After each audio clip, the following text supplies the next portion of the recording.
Hi, I'm Reynolds, retired sports announcer. And I'm Colton, Theron, Vaught. And this is a Coach's Spotlight. Well, the Coach's Spotlight is something different, folks. It's a show that focuses on the coaches who so often fly under the radar and don't get all the credit that they should. But that's the focus of this show. We're going to be highlighting the coaches that get all of the blame when they lose and none of the credit when they win. Hosted in the beautiful Wilson Logistics Center inside the Triple S Bar and Grill, presented by Steak Sticks.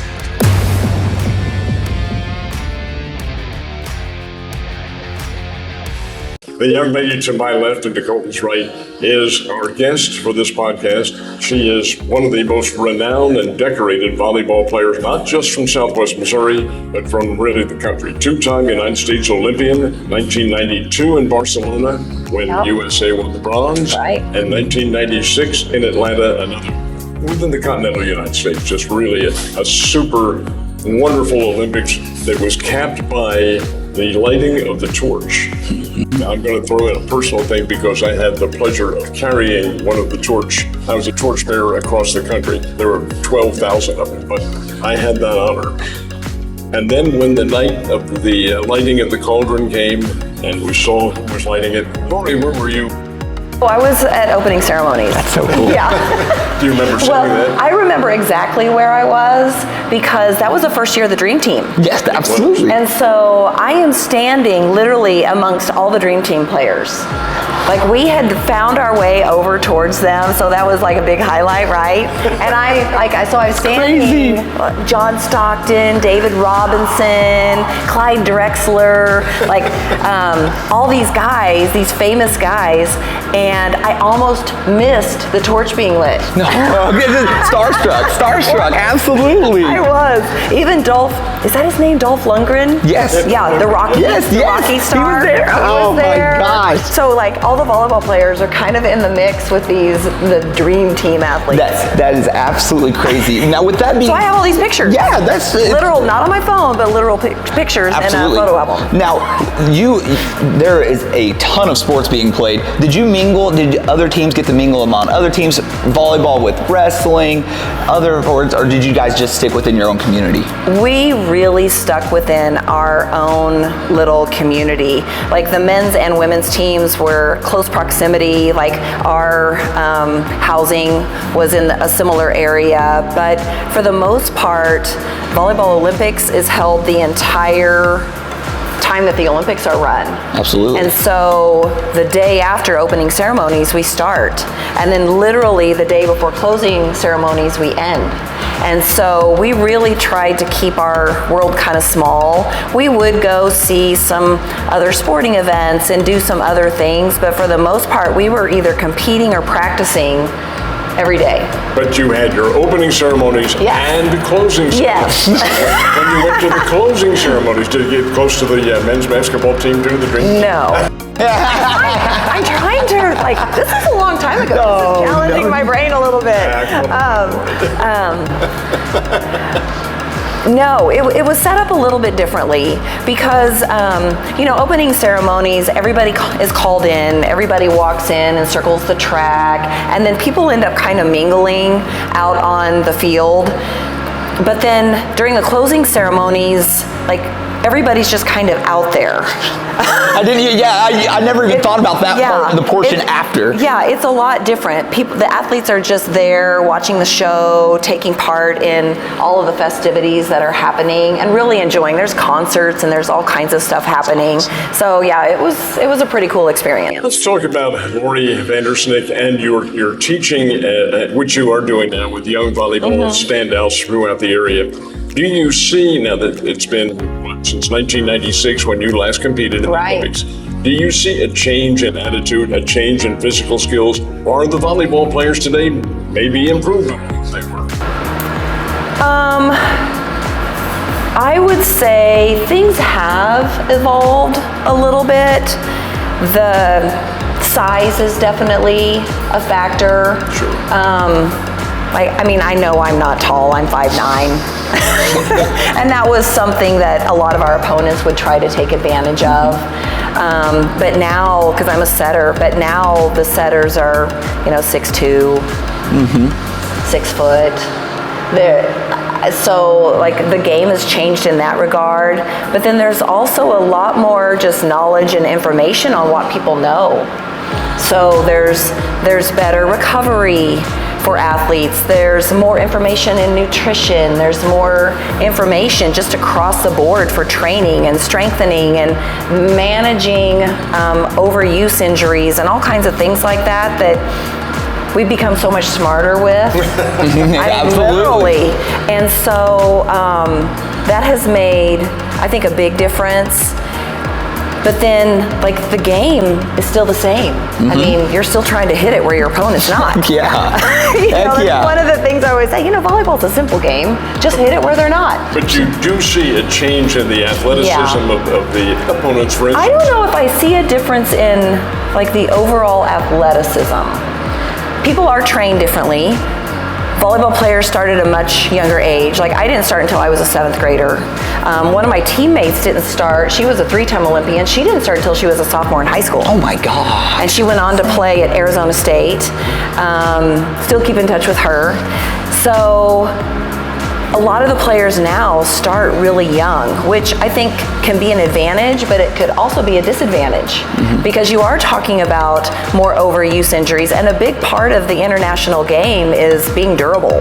Like, your body has to be able to maintain the training and just withstand competitions, because sometimes you go to foreign countries, at least when I was playing, you'd go to foreign countries and the flooring isn't always great. You might have this thin little court over the top of cement, which isn't great for knees and backs.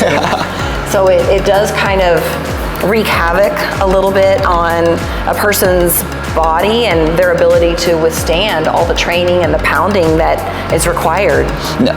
In today's game, you see a lot of people that are more, or the kids are more one sport specific. They grow up playing only volleyball. You were also all-state in basketball, and you were also, of course, a volleyball star. How do you think that translates going into other sports, bringing other sports into volleyball, and things of that nature? There is some talk about how that does help manage those overuse things. You're not doing the same types of movements over and over and over again because you are doing different sports. But there is a lot of specialization in the sport of volleyball, but then there's also plenty of athletes that are still doing other things. For sure. Which I know a lot of college coaches still look for. They want those athletes that are multi-sport and be able to kind of increase their athleticism into different areas, which can be beneficial. For sure. Lori, what's the age level for the most part that you teach now? So I have little 4-year-olds. Yeah, that's great. Little 4-year-olds up through 17 and 18-year-olds. The main number and the main clinics that I run are little 4-year-olds up through 8th grade. That's like the big group that I have. Like, we just finished yesterday and we had 351 participants. Yeah, over at the field house, 3 courts going at once, Monday and Tuesday, all day long. But it's really something special when I'm able to bring in experienced coaches, and then they help teach these younger coaches that I have helping. So it's beneficial for everybody. So we're trying to not just give back to the athletes that are participating, but to these young coaches that you're trying to teach and help give them experience so that high level training can continue. Do you have a pretty good list of coaches who you're working with now, individuals who are going to go on and make this their profession? Well, I'm not sure. There are, I have college athletes that they're doing club coaching, they're giving volleyball lessons, they're doing CSDP practices and clinics for me while also playing in college. But then I also have some high school athletes that are coming in and helping. And it's really incredible how coaching can help make you a better player. Absolutely. It gives you different insight and a different perspective into the game. And really a big part of sport is experience. And you can have great skills, you can be a great athlete, But part of the game, and a big part of the game, is understanding the game and recognition of what's happening and processing that so that you can strategize quickly to take advantage of an opponent's weakness or one of your own strengths. So that's a big part of the game, is just the overall experience that you gain by coaching. When did it become evident to you at Nebraska that this is really what you wanted to pursue? For coaching, gosh, it wasn't really, like, I don't think I thought much about it until I finished with Team USA. It was at that point that I had retired from volleyball. I finished my degree. I was having children. I had a couple of babies, and I was approached by Jody Adams and Linda Dollar, who asked if I would want to be involved in this new program. And I thought, man, I can't imagine my life. I was a stay-at-home mom. That's one of my greatest treasures in life, was that I was able to do that with them. But that I could still give back to the sport. And so, I just jumped at the opportunity to be able to start working with this program. And I was actually coaching club at the time as well.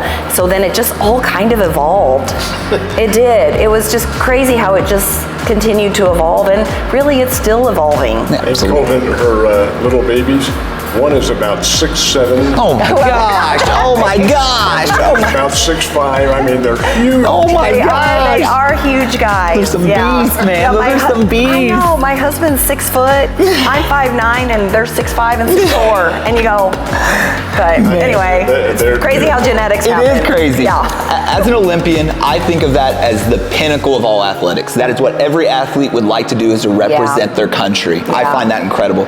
Do your athletes at times, do they know that they're being coached by an Olympian? Do they talk about it? I know I would talk about it all the time. No, I don't think so. I think parents know, and I think their coaches know. So, for sure, that. So, it takes, I used to run into this guy in Kansas City who was a fellow club coach. I'd run into him. He would, every time I saw him, he would call me over and he'd be like, "Lori, come here. And he would introduce me to his club team. And he would always be like, "Okay, guys," young ladies, "but guys, you're gonna go Google Lori Endicott as soon as we leave here." And so, like, sometimes I would just be talking to them and one of the girls would be Googling me as I'm talking, and then the eyes get bigger, and then it kind of like sets in as to, oh wow, she got to do that. But yeah, so being an Olympian is pretty cool, but a lot of the players locally, like, they know me. Absolutely. I'm Coach Lori. For sure. Yeah. Absolutely. Yeah, I have players that are older now. Like, they played with my team when they were 10, and now they're in professional careers, and they still call me Coach Lori. And I'm like, guys, you can just call me Lori. And they're like, "Oh no, you're always Coach Lori." So we kind of laugh about it now because we're actually friends. Not like an athlete to a coach, but friends. And so we've decided that it's more of like a term of endearment. That's almost like aunt, or so, yeah. So anyway, they still call me Coach Lori. It is a term of endearment, and it's a term of respect. Yes, it is, and they know that, yeah. Now, I want you to relive, and this is very recent history too. You were a part, well, as a matter of fact, you were inducted in the Nebraska Hall of Fame at the same, not literally the same time frame, but in that weekend in which, get this, Colton, the all-time greatest crowd ever for a volleyball game. That was incredible. It was about 2 months apart. Because was it 2 months? It was. So Volleyball Day in Nebraska was the end of August. And they set up a court, Memorial Stadium, football stadium, 92,003. So I got there kind of early because they had some other Nebraska collegiate teams playing. And so I thought, I want to see some of that. I want to see the action. I just want to catch the vibe in the stadium. So I got there a little bit early, and there weren't very many people there.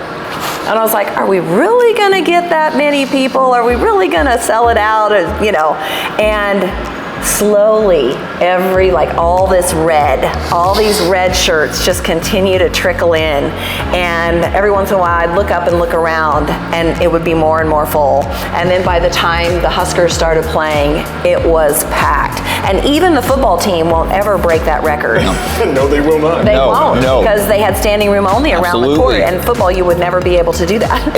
And if anybody hasn't seen that intro, I'm going to make sure and tag it. That will give you goosebumps. The walkout alone gives me chills. Yes. You played for a legendary program in the Cornhuskers. Tell us about your time there and just how you cherished it. So when I was being recruited, it was a lot different than it is now. Players are being recruited before their senior season. I was actually a senior, and so I got some paid visits to different schools. Went to Ohio State, went to Mizzou, went to SMS. Linda Dollar was there at the time. Loved her. If I was going to stay local, that's definitely somewhat close. That's where I would have gone. But when I went to visit Nebraska and just saw the community support and the level of play they were at, it was just incredible. Plus, Ohio State was a huge school. It was too cold. When I was there, it was freezing, and I'm like, okay, there's no way I can stay here. But Nebraska was just the right fit for me. And you come into the program, and this is part of what I talked about in my interview even with the Hall of Fame induction. It was kind of an interview situation like this when I was receiving my award, and they did that with all of the athletes. But we were talking about Nebraska volleyball and just how it's continued just to produce and grow, and there's such tradition and history associated with the program that that's how it felt when I went there.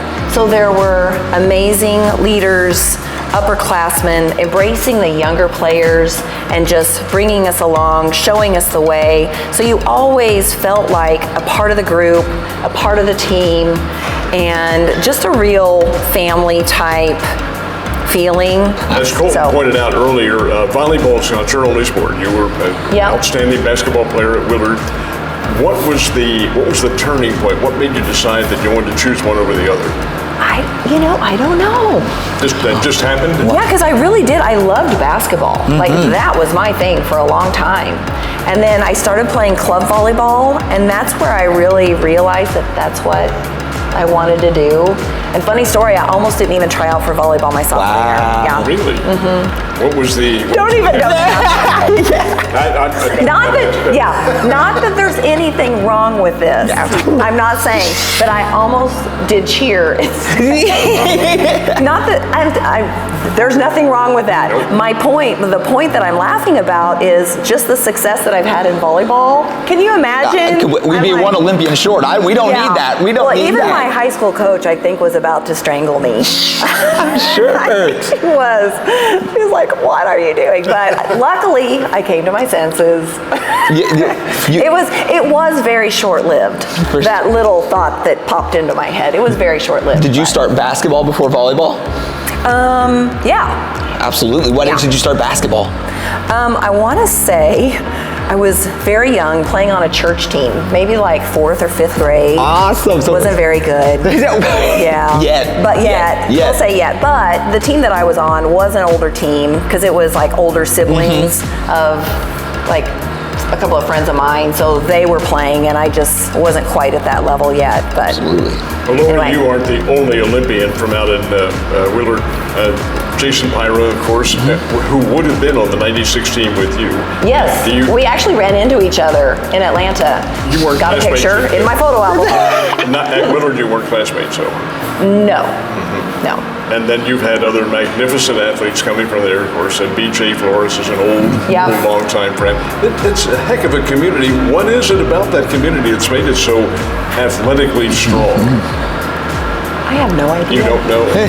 Something in the water at Willard. But I still see Jason. He is on our CSDP board, Community Sports Development Board, Program Board. So I see him and communicate with him regularly. So it's fun to still be able to have that relationship and be able to work with him and see him on a fairly regular basis. Will you be watching volleyball from Paris? Oh my, yes. So funny thing is, every Olympics, like I'm glued to my couch, right? I'm there in front just watching everything. And sometimes it like, I'm so in awe watching it. And then I realize, I go, oh, I got to do that. You know, like it's yeah. Absolutely. I got to experience that. So I do kind of know how they're feeling and what's happening. And yes, it is awesome, but it's a really stressful time. Oh, I can imagine. You know, it's a really stressful time. And, you know, I think there's maybe different mindsets of different athletes that go. Maybe for some athletes, it's just to be there. But I think for most athletes, just making it there isn't enough. Like you are like working and wanting and really focused on winning a medal. Like that's your goal. And so you're competing, you're training, you've prepared. So then if you don't perform how you expected to, it's disappointing. Absolutely. Like it would be in any kind of sports competition. But you know that, like you said, it is the pinnacle of like where an athlete wants to go and make it to, and it's awesome. It is. In 92 in amazing. Barcelona, your team won the bronze. We did. Did you have the opportunity to be on the stand when the bronze was presented? Oh yeah. What was it like? Describe that to us. So, you know, they have the 3 tiers. You have all seen it.